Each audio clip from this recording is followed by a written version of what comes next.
یہ تو بالکل تھیوری کے الٹ ہے. ہوتا ہی نہیں ہے نا. یہ میں آئی بی اے میں پڑھا ہوں, ٹھیک ہے, اس زمانوں میں مطلب ایم بی اے کا بڑا ایک ٹرینڈ تھا, تو میں نے کہا میں بھی شاید نوٹ کما لوں, نہیں کمائے. تو وہاں پر ظاہر ہے ہمیں بھی اس طرح کام کرنے پڑتے تھے, کون کون سا چپ کھا رہا ہے, کیا کر رہے ہیں, سو آن.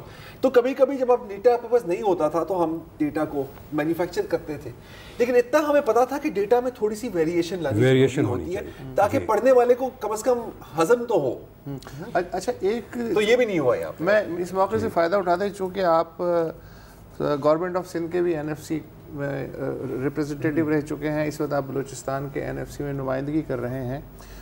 خیبر پختونخوا کی آبادی میں اضافہ ہوا, حالانکہ مجھے حیرت یہ ہے کہ اتنی مائیگریشن اور اتنی مارا ماری کے بعد جو ہے وہ مائیگریشن بہت زیادہ ہوئی ہوگی اور کراچی پہ بھی لوڈ پڑا ہوگا اس کا. بلوچستان بھی شورش سے گزر رہا ہے پچھلے 10 سال سے, اور وہاں بھی انٹرنل مائیگریشن اچھی خاصی ہے. اس کے باوجود جو اضافہ بلوچستان کی آبادی میں ہے وہ کس گروپ میں زیادہ ہے یا تمام گروپوں میں زیادہ ہے, کیا ہے یہ چکر؟ دیکھیں, بلوچستان میں جو انسرجنسی ہے وہ بلوچ علاقوں میں ہے, اور بلوچ علاقوں سے جب نقل مکانی ہوتی ہے تو وہ پختون علاقوں میں نہیں جاتے. تو اور یہ اضافہ یہ ہوا ہے یہ پختون علاقوں میں ہوا ہے, اور سب سے زیادہ کوئٹہ ڈسٹرکٹ میں ہوا ہے. کوئٹہ ڈسٹرکٹ کا جو بلوچستان کا شیئر ہوتا تھا وہ 26% ہوتا تھا, اب 34% ہو گیا.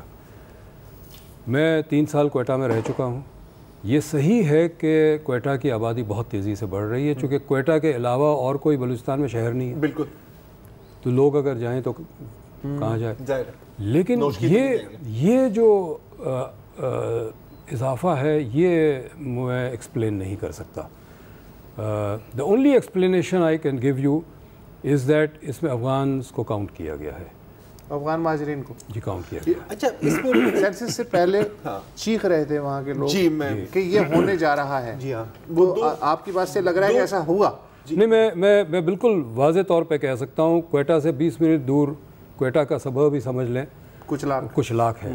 کچھ لاکھ آپ جائیں, اور میں کئی دفعہ گیا ہوں, مہینے میں 1 یا 2 دفعہ تو وہاں سے گزرتے ہی تھے, چونکہ آپ کو پشین جانا ہے, لوڈلائی جانا ہے, زوب جانا ہے, ہرنائی جانا ہے, آپ وہاں سے گزریں گے, زیارت جانا ہے وہاں سے گزریں گے.